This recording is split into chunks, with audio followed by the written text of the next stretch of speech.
Hello everyone, welcome back to my YouTube channel. आज इस session में हम डिस्कस करने वाले हैं हिस्ट्री के एमसीक्यू एंड ये है हमारा सेट 8 और बाकी क्वेश्चंस की प्रैक्टिस आप लोग जाके कर लीजिएगा। सारी वीडियोस अपलोड हो गई है पार्ट 7 तक। एंड यहाँ पे जो है आज हमारा फर्स्ट क्वेश्चन है, who was the founder of the Satavahana dynasty which ruled over the Deccan region after the decline of the Mauryas. तो एक तो चीज़ ये है कि सतवाहना डायनेस्टी जो इस्टेब्लिश हुई है वो कब हुई है, मौर्यंस के मतलब मौर्यंस का जब डिक्लाइन हो गया, जब मौर्यन एम्पायर खत्म हो गया उसके बाद सतवाहना डायनेस्टी जो इस्टेब्लिश हुई है। एंड ये जो है डेक्कन वाले रीजन में रूल किया है सतवाहना डायनेस्टी ने। तो यहाँ पे पूछ रहे हैं कि सतवाहना डायनेस्टी के फाउंडर कौन है। तो यहाँ पे फाउंडर जो थे सिमुका, ऑप्शन ए हो जाएगा right answer, Simuka. The next question is the magnificent Hoysaleshwara temple at Halebeedu, Karnataka, famous for its intricate soapstone carvings, was built the reign of which Hoysala ruler? तो यहाँ पे जो है होयसालेश्वरा टेम्पल जो बहुत फेमस है कहाँ है? हेलाबीडू में। एक तो आपको नाम पूछ सकते हैं टेम्पल दे करके, क्योंकि हिस्ट्री का पेपर है, आर्ट एंड कल्चर में ये कवर होता है, ठीक है। तो यहाँ पे होयसालेश्वरा टेम्पल कहाँ है, आपको जगह याद रखनी है हेलाबीडू, या फिर आपको स्पेसिफिक जगह नहीं दे करके स्टेट्स का नाम दे दे। तो स्टेट कौन सा है, कर्नाटका, ठीक है। एंड यहाँ पे पूछ रहे हैं आपकी ये किसने बनवाया था। तो एक तो चीज़ आपको ये याद रखना है, होयसाला रूलर्स ने बनवाया था, होयसाला डायनेस्टी जो थी इन्होंने बनवाया था, क्योंकि डायनेस्टीज के भी नेम दे देते हैं। अब यहाँ पे स्पेसिफिकली रूलर का नाम पूछा है, तो कौन से रूलर थे, विष्णुवर्धना। सो ऑप्शन ए हो जाएगा यहाँ पे राइट आंसर, विष्णुवर्धना। कभी अगर ऐसा हो जाए कि विष्णुवर्धना का टाइटल पूछ ले तो वो क्या होगा, बिट्टी का, ठीक है। तो टाइटल्स वगैरह भी इंपॉर्टेंट होते हैं, तो इस वजह से यहाँ पे मैंने लिखा है बिट्टी का, विष्णुवर्धना। नेक्स्ट है, in ancient Indian history the famous text Gatha Saptashati a collection of Prakrit poems is attributed to which Satavahana king. So the right answer is Hala, option C हो जाएगा यहाँ पे राइट आंसर, हाला। क्योंकि बुक्स आपको याद रखनी है एंड जो इससे एसोसिएट रूलर्स हैं वो भी आपको याद रखना है। तो गथा सप्त सती जो है ये हाला को बेसिकली एट्रीब्यूट किया गया है, is attributed to Hala king, और ये जो है सतवाहना किंग, सतवाहना डायनेस्टी से। Option C is the right answer. Next है, द एका मूवमेंट और unity movement and intense peasant movement that erupted in northern India in late 1921, ठीक है। सो एक तो आपसे ईयर पूछ सकते हैं कि एका मूवमेंट कौन से ईयर में हुआ था। सो ये हुआ था 1921 में। स्पेसिफिकली हम बात करें तो ये कहाँ हुआ था, उत्तर प्रदेश में, उत्तर प्रदेश में हुआ था। एंड यहाँ पे पूछ रहे हैं कि इसके जो है जो बेसिकली लीड किया था, लीड किसने किया था। सो यहाँ पे जो जिन्होंने लीड किया था इसको, ये थे मदारी पासी। तो ऑप्शन बी हो जाएगा राइट आंसर। एंड अगर यहाँ पे कभी स्पेसिफिक रीजन पूछ रहे हैं तो उत्तर प्रदेश में भी किस जगह पे, हरदोई एंड अवध, हरदोई एंड अवध वाला जो रीजन था वहाँ पे हुआ था एका मूवमेंट, 1921 में हुआ था। लीड किसने किया था, मदारी पासी ने, हरदोई एंड अवध वाले रीजन में। The next question is, who among the following founded the रहनुमाई सभा, a religious reform association in 1851 to reform the Zoroastrian religion? So यहाँ पे एक तो आपको ये पता होना चाहिए कि रहनुमाई सभा जो था ये बेसिकली जोरेस्ट्रियन रिलीजन को रिफॉर्म के लिए था, इस रिलीजन में रिफॉर्म के लिए था। एंड ये कौन से ईयर में स्टार्ट किया गया था, 1851 में। और यहाँ पे पूछ रहे हैं कि इस रिलीजियस मूवमेंट को स्टार्ट किसने किया था, ठीक है। तो यहाँ पे किसी एक ने नहीं किया था, तीन लोग थे, दादा भाई नारोजी फुरदौसी एंड एस बंगाली। तो तीनों ही जो है ये फाउंडर थे। सो ऑप्शन डी हो जाएगा right answer, all of the above. आपको तीनों के ही नाम याद रखने हैं, क्योंकि ऑप्शन में कभी अलग अलग नाम दे दें तो आपको तीनों में से सारे नाम पता होंगे, तभी आप सही जो है टिक कर सकते हैं। सो दादा भाई नारोजी फुरदौसी एंड एस बंगाली। सो यहाँ पे तीनों नाम पढ़कर ऐसे लग रहा है कि ये जोरेस्ट्रियन नेम है, तो आप लोग ऐसे भी कर सकते हैं एलिमिनेशन मेथड से, अगर ना भी पता हो तो। अगर आपको सिर्फ ये भी पता है कि ये जोरेस्ट्रियन रिलीजन से था, मतलब जोरेस्ट्रियन रिलीजन को रिफॉर्म करने के लिए था, तब भी आप फाउंडर जो है नाम पिक कर सकते हैं ऑप्शन में से। नेक्स्ट है, which Indus valley civilisation site provides the unique archaeological evidence of a dockyard. तो ये मैं आपके साथ बार बार डिस्कस कर चुकी हूँ, एक्सप्लेनेशन में बहुत बार बताया कि डॉक यार्ड जो है ये कहाँ फाउंड हुआ है, कौन सी IVC साइट पे। सो ये हुआ है लोथल में। लोथल कहाँ है, गुजरात में, ठीक है, लोथल। ऑप्शन ए हो जाएगा यहाँ पे राइट आंसर, लोथल। तो आप लोग इसके बाद क्या करें, क्योंकि एक्सप्लेनेशन में मैं बहुत सारी चीज़ें बताती हूँ, वो बहुत इंपॉर्टेंट क्वेश्चन वहाँ से बनते हैं। नेक्स्ट है, in the Chola administrative system the assembly और council consisting strictly Brahmin land holders in tax free villages Brahmadeya was known as. So यहाँ पे जो है ब्रह्मादिया जो है, एक तो पहली चीज़ है कि चोला एडमिनिस्ट्रेशन जो था बहुत डिफरेंट एडमिनिस्ट्रेशन था, बिकॉज वहाँ पे जो था वहाँ पे मतलब डेमोक्रेटिक टाइप का जो है पूरा पॉलिटिकल सिस्टम था। वहाँ पे अलग अलग विलेजेस थे, टैक्स फ्री विलेजेस थे, जहाँ पे अलग अलग लोग जो है वो रूल करते थे। एंड उनका जो इलेक्शन होता था, उनका इलेक्शन मेथड जो है वो भी बहुत डिफरेंट होता था, ठीक है। तो ये सब एनसीईआरटी में है और वो बहुत इंपॉर्टेंट क्वेश्चंस है जो वहाँ से बनते हैं, ठीक है। इंस्क्रिप्शंस जो है वो भी बहुत इंपॉर्टेंट है। तो यहाँ पे ब्राह्मण लैंड होल्डर्स के पास जो टैक्स फ्री विलेजेस होते थे, तो उन विलेजेस को क्या कहा जाता था? एक तो इस विलेज का नाम याद रखना है आपको, ब्रह्मादिया, ब्रह्मादिया, ठीक है। कभी आपको ऐसे दे दें कि व्हाट इज ब्रह्मादिया, तो आपको पता होना चाहिए कि ये टैक्स फ्री लैंड्स होते थे चोला एडमिनिस्ट्रेशन के टाइम में, जो कि ब्राह्मण लैंड होल्डर्स को दिया जाता था, ब्राह्मण्स को दिया जाता था, ठीक है। अब यहाँ पे पूछ रहे हैं कि इस गांव में जो है असेंबली जो होती थी, बेसिकली जो ब्राह्मण लैंड होल्डर्स होल्ड करते थे, तो उसको क्या कहा जाता था? तो उसे कहा जाता था सभा। ऑप्शन बी हो जाएगा, सभा और महासभा। इसमें जो होता था, इस ग्रुप में सिर्फ और सिर्फ कौन रूल करते थे? जितने भी ब्राह्मण्स होते थे, जितने भी ब्राह्मण्स होते थे, सिर्फ वो होते थे सभा में, ठीक है। तो यहाँ पे ऑप्शन बी हो जाएगा राइट आंसर। एंड ये जो नगरम है, नगरम में जो है बेसिकली मर्चेंट्स लोग होते थे, ठीक है। तो ये आपको चीज़ें पता होनी चाहिए, कुछ स्पेसिफिकली ज़्यादा डेप्थ में नहीं जाना है, क्योंकि एंट्रेंस एग्जामिनेशन में इतना डीप में नहीं पूछते हैं, पर कुछ कुछ जो ऊपर ऊपर से वो सारी चीज़ें आपको पता होनी चाहिए। अच्छा, अगर कभी ये पूछ लें आपसे कि ये जो पूरा सिस्टम है चोला एडमिनिस्ट्रेशन का, कि वहाँ पे कैसे टैक्स फ्री विलेजेस कैसे दी जाती थी, या इलेक्शन मेथड क्या था, तो ये आपको कौन से इंस्क्रिप्शन से पता चलता है? तो ये था उत्तरामेरूर इंस्क्रिप्शन, उत्तरामेरूर इंस्क्रिप्शन। तो ये इंपॉर्टेंट है, उत्तरामेरूर इंस्क्रिप्शन से हमें पता चलता है पूरा चोला एडमिनिस्ट्रेशन में कि पूरा लैंड रेवेन्यू सिस्टम कैसा था, किन किन लोगों को टैक्स फ्री विलेजेस प्रोवाइड किया जाता था। एंड ये उर, सभा, नगरम और इसकी जो इन्फॉर्मेशन हमें मिलती है, ये भी कहाँ से मिलती है? उत्तरामेरूर इंस्क्रिप्शन से ही हमें ये सब पता चलता है। नेक्स्ट है the famous battle of Tarain 1191 saw Prithviraj Chauhan decisively defeat which invading ruler. So यहाँ पे फर्स्ट बैटल ऑफ तारेन जो हुई है, फर्स्ट बैटल ऑफ तारेन 1191 में हुई है, जिसमें पृथ्वीराज चौहान जो है ये मतलब ये जीत गए थे। एंड 1192 में जो है फिर दोबारा हुई है बैटल ऑफ तारेन, जिसे सेकंड बैटल ऑफ तारेन कहा जाता है। इसमें पृथ्वीराज चौहान जो है ये हार गए थे। सो ये बेसिकली पूछ रहे हैं कि यहाँ पे पृथ्वीराज चौहान और किसके बीच में ये फाइट हो रही थी। So the right answer is Mohammad Ghori. Option B हो जाएगा यहाँ पे right answer, Mohammad Ghori. The next question is the revolutionary group Anushilan Samiti was originally founded in Calcutta in 1902 by. So यहाँ पे अगर हम बात करते हैं अनुशीलन समिति की, सो अनुशीलन समिति बहुत इंपॉर्टेंट ग्रुप था। ये बहुत सारे जो है इन लोगों ने रिवॉल्यूशनरी एक्टिविटीज़ करी है। तो ये ईयर इंपॉर्टेंट होता है कि कौन से ईयर में एस्टैब्लिश हुई है, तो 1902 में, 1902 में, ठीक है। एंड यहाँ पे पूछ रहे हैं कि इसके फाउंडर कौन थे, तो इसके फाउंडर थे प्रमथानाथ मित्रा, प्रमथानाथ मित्रा। सो ऑप्शन ए हो जाएगा यहाँ पे राइट आंसर, प्रमथानाथ मित्रा।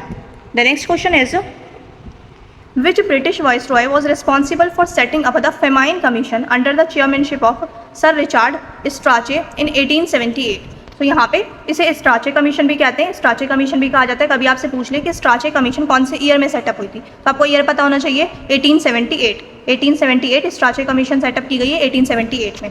कभी ये पूछ सकते हैं कि स्ट्राचे कमीशन किससे रिलेटेड थे। स्ट्राचे कमीशन जो थी ये फेमाइन कमीशन थी, ठीक है, फेमाइन कमीशन थी। तो ये आपको याद होना चाहिए, फेमाइन कमीशन थी, स्ट्राचे कमीशन 1878 में सेटअप किया गया था। एंड यहाँ पे बेसिकली क्वेश्चन है कि वॉइस रॉय कौन थे उस टाइम पे। तो इस टाइम पे जो वॉइस रॉय थे वो थे Lord Lytton. Option B is the right answer, Lord Lytton, ठीक है। सो ऑप्शन बी हो जाएगा हमारे करेक्ट आंसर। अच्छा, यहाँ पे एक इंपॉर्टेंट चीज़ कि फेमाइन कमीशन, जैसे स्ट्राचे कमीशन हमने देखा है, फेमाइन कमीशन, तो ऐसी 3 इंपॉर्टेंट फेमाइन कमीशन है जो आपको याद रखने हैं। SLM, तो आप SLM से याद रख सकते हैं। फर्स्ट जो था स्ट्राचे कमीशन 1878, ठीक है। अब ये L क्या है? L है लायल कमीशन, लायल कमीशन, ये भी फेमाइन कमीशन था, ये 1897 लायल कमीशन 1897 एंड फिर मैकडोनल्ड कमीशन 1901।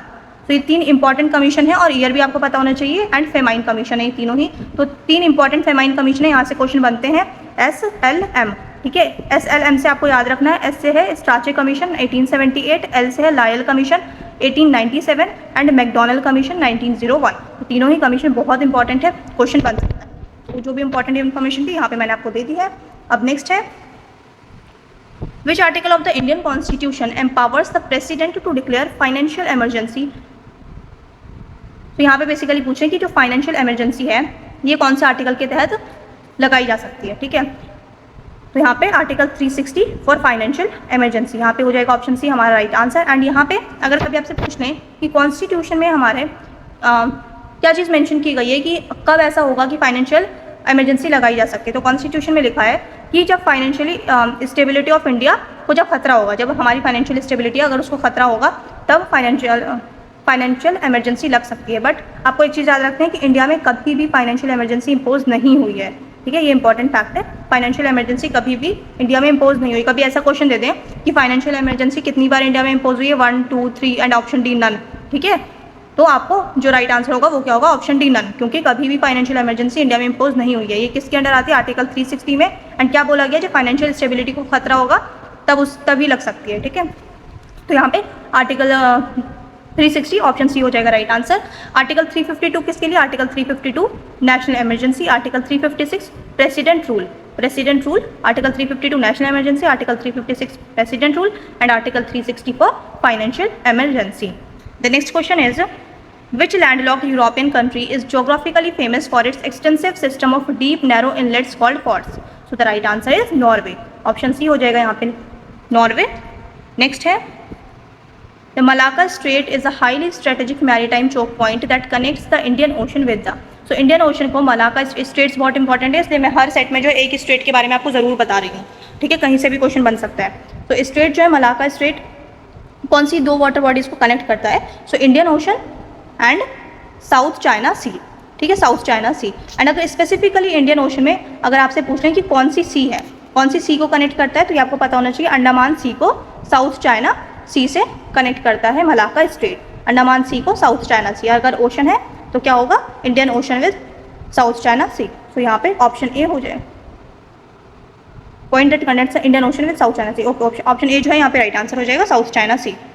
नेक्स्ट है, in oceanography the gently sloping submerged surface extending from the edge of the continent down toward the deep ocean basin is called the. तो क्या कहते हैं, the right answer is continental shelf. Continental shelf, basically continental shelf क्या होता है, जैसे ocean है यहाँ पे और ये क्या हो गया, ये कॉन्टिनेंट है, ये ओशन है, ठीक है। तो कॉन्टिनेंट का जो सबमर्ज्ड पार्ट है, ठीक है, जो ओशन से कनेक्ट हो रहा है और यहाँ पे ओशन का पानी है, ठीक है, यहाँ से स्टार्ट हो गया। एंड ये जो लैंड है, जो एक्सटेंडेड कॉन्टिनेंटल लैंड है, ठीक है, जो एक्सटेंडेड कॉन्टिनेंटल लैंड है जो ओशन के अंदर है, तो इसको कहा जाता है कॉन्टिनेंटल शेल्फ, ठीक है। तो यहाँ पे ऑप्शन बी हो जाएगा right answer, continental shelf. Next है, which Ramsar wetland site in India is a massive brackish water lagoon famous for hosting the largest wintering ground for migratory birds on the Indian subcontinent. यहाँ पे massive brackish water lagoon पूछा है, तो ये है Chilika lake. Option A हो जाएगा यहाँ पे right answer, Chilika lake. And Chilika lake कहाँ है, ओडिशा में। चिलिका लेक कहाँ है, ओडिशा में। तो ऑप्शन ए हो जाएगा राइट आंसर। नेक्स्ट है, अच्छा कभी लेक्स पूछ लें, यहाँ पे आपको बता देती हूँ मैं, वेम्बनाड लेक जो है ये इंडिया की लॉन्गेस्ट लेक है, लॉन्गेस्ट लेक ऑफ इंडिया, ठीक है, longest lake of India. And ये है कहाँ, ये है केरला में, केरला में है वेम्बनाड लेक। चिलिका लेक है, चिलिका लेक है सबसे बड़ी ब्रैकिश वाटर लगून है ये, चिलिका लेक है ओडिशा में। वेम्बनाड लेक इंडिया की लॉन्गेस्ट लेक है ये, केरला में। वुलार लेक कहाँ है, वुलार लेक जो है एक फ्रेश वाटर लेक है एंड ये है जम्मू एंड कश्मीर में, जम्मू एंड कश्मीर में, ठीक है। एंड अष्टामुड़ी वेटलैंड, अष्टामुड़ी जो है ये भी केरला में है, अष्टामुड़ी वेटलैंड भी कहाँ है, केरला में। The next question is, Which Indian state shares its land borders with the maximum number of other Indian states? The right answer is Uttar Pradesh. Uttar Pradesh जो है ये 8 states and 1 यूनियन टेरिटरी के साथ अपना बॉर्डर शेयर करता है। 1 यूनियन टेरिटरी कौन सी है, दिल्ली, ठीक है। सो ऑप्शन सी हो जाएगा राइट आंसर। नेक्स्ट है, the Mahanadi river which feeds the massive Hirakud dam originates from the highlands of which states. तो किस स्टेट से जो है महानदी रिवर जो ओरिजिनेट होती है, ये महानदी रिवर जो है ओडिशा की सबसे लॉन्गेस्ट रिवर है, ओडिशा की सबसे लॉन्गेस्ट रिवर है। एंड यहाँ पे जो है पूछ रहे हैं, अच्छा और एक और चीज़ इससे रिलेटेड, महानदी रिवर के ऊपर जो है हीराकुड डैम जो है ये बना हुआ है एंड ये ओरिजिनेट कहाँ से होती है, यहाँ पे ये पूछा गया है। तो अगर हम इसकी बात करते हैं कि ओरिजिनेट होती है कहाँ से, छत्तीसगढ़ से। Chhattisgarh is the right answer. और छत्तीसगढ़ में भी स्पेसिफिकली कहाँ से, Sihawa highlands, Sihawa highlands. So option B हो जाएगा यहाँ पे राइट आंसर। कभी आप लोगों को ये याद हो कि महानदी जो है ओडिशा की सबसे लॉन्गेस्ट और सबसे लार्जेस्ट रिवर है और इसके ऊपर हीराकुड डैम बना हुआ है और आप लोग ओडिशा टिक करके आ जाएं, तो ये आपका आंसर इनकरेक्ट हो जाएगा, क्योंकि यहाँ पे पूछ रहे हैं कि ये रिवर ओरिजिनेट कहाँ से होती है। तो ये ओरिजिनेट होती है सिहावा हाईलैंड से, छत्तीसगढ़ में। ऑप्शन बी हो जाएगा यहाँ पे राइट आंसर, छत्तीसगढ़ आपको याद रखना है, ओरिजिनेट होती है छत्तीसगढ़ से। नेक्स्ट है, who was the first Indian to be elected as a member of the British House of Commons in 1892। तो ये पूछ रहे हैं कि ब्रिटिश पार्लियामेंट में, मतलब इंग्लैंड में कौन जो है एमपी बने थे, ठीक है, इंग्लैंड पार्लियामेंट में फर्स्ट इंडियन। तो 1892 में आपको पहले तो ईयर याद रखना है कि 1892 में और कौन बने थे, दादा भाई Naoroji, Dadabhai Naoroji. Option B is the right answer. And constituency कौन सी थी, कभी अगर पूछ लें तो फिन्सबरी, फिन्सबरी कॉन्स्टिट्यूंसी से, फिन्सबरी कॉन्स्टिट्यूंसी से दादा भाई नौरोजी जो है इलेक्ट होकर के ब्रिटिश पार्लियामेंट में 1892 में वो फर्स्ट इंडियन थे जो ब्रिटिश हाउस ऑफ कॉमन्स में मेंबर बने थे, इलेक्टेड मेंबर, ठीक है। और कॉन्स्टिट्यूंसी का नाम था फिन्सबरी। वैसे इतना डिटेल में नहीं पूछेंगे बट मैंने आपको बता दिया क्योंकि क्वेश्चन कैसे भी फ्रेम हो सकते हैं। नेक्स्ट है which planet in our solar system has the highest number of confirmed natural satellites और मून सराउंडिंग इट। तो सबसे ज़्यादा हमने पहले भी डिस्कस किया है, तो सब मैक्सिमम नंबर ऑफ मून्स जो है कौन से प्लैनेट्स के पास है, तो the right answer is Saturn, option B हो जाएगा यहाँ पे राइट आंसर सैटर्न। नेक्स्ट है the concept of joint sitting of the two houses of parliament in the Indian constitution was borrowed from the constitution of. तो यहाँ पे आपको पता है इंडियन कॉन्स्टिट्यूशन जो है वो काफ़ी सारी चीज़ें हमने दूसरे कॉन्स्टिट्यूशन से बोरो की है। तो यहाँ पे पूछ रहे हैं कि जॉइंट सिटिंग जो है दोनों हाउसेस की जॉइंट सिटिंग होती है अगर कोई बिल जो है डेडलॉक हो जाता है उस पर, तो अगर उसको इंपॉर्टेंट है वो और वहाँ पे अगर नोटिफाई कर देते हैं प्रेसिडेंट क्या जॉइंट सिटिंग होगी इसके लिए। तो जो जॉइंट सिटिंग का कॉन्सेप्ट है कि मतलब राज्यसभा एंड लोकसभा आप दोनों साथ में बैठ करके इस बिल को जो है वोटिंग करेंगे और फिर इसको लॉ बनाना है या नहीं बनाना है वो वोटिंग से अकॉर्डिंग डिसाइड होगा। तो यहाँ पे ये पूछ रहे हैं कि जॉइंट सिटिंग जो है ये कहाँ से बोरो किया गया है, ये बोरो किया है ऑस्ट्रेलिया से, ऑप्शन बी हो जाएगा राइट आंसर ऑस्ट्रेलिया। नेक्स्ट है the Ryder Cup is a highly prestigious international sports trophy associated exclusively with. So Ryder Cup जो है ये किसके लिए है, राइडर कप जो होता है गोल्फ के लिए होता है, ऑप्शन बी हो जाएगा यहाँ पे right answer golf. Next question is which gas though making up less than 0.05% of our atmosphere acts as a primary block for escaping infrared radiation driving global temperatures. तो the right answer is carbon dioxide, option A हो जाएगा यहाँ पे right answer carbon dioxide. The next question is the Durand Line is the international boundary line separating which two countries. तो ये Durand line जो है ये कौन सी दो कंट्रीज के बीच में है, ये Afghanistan and Pakistan. So option B हो जाएगा यहाँ पे right answer Pakistan and Afghanistan. Next है who founded the Abhinav Bharat society a secret revolutionary society in Maharashtra in 1904। तो अभिनव भारत सोसाइटी जो है ये किसने स्टार्ट की थी, कौन फाउंडर है, एक आपको ईयर पता होना चाहिए 1904। अभिनव भारत सोसाइटी 1904 फाउंडर कौन थे, Vinayak Damodar Savarkar, option A is the right answer. So यहाँ पे अभिनव भारत पूछा है, अभिनव भारत सोसाइटी 1904 दामोदर सावरकर। एंड अनुशीलन समिति कब थी, अभी हमने देखा 1902, Anushilan Samiti 1902, Abhinav Bharat 1904। The next question is the headquarter of the World Intellectual Property Organisation is situated in. So कहाँ है, the right answer is option C Geneva Switzerland. So वीपो यानी कि वर्ल्ड इंटेलेक्चुअल प्रॉपर्टी ऑर्गेनाइजेशन का जो हेडक्वार्टर है वो है जिनेवा में, स्विट्जरलैंड में।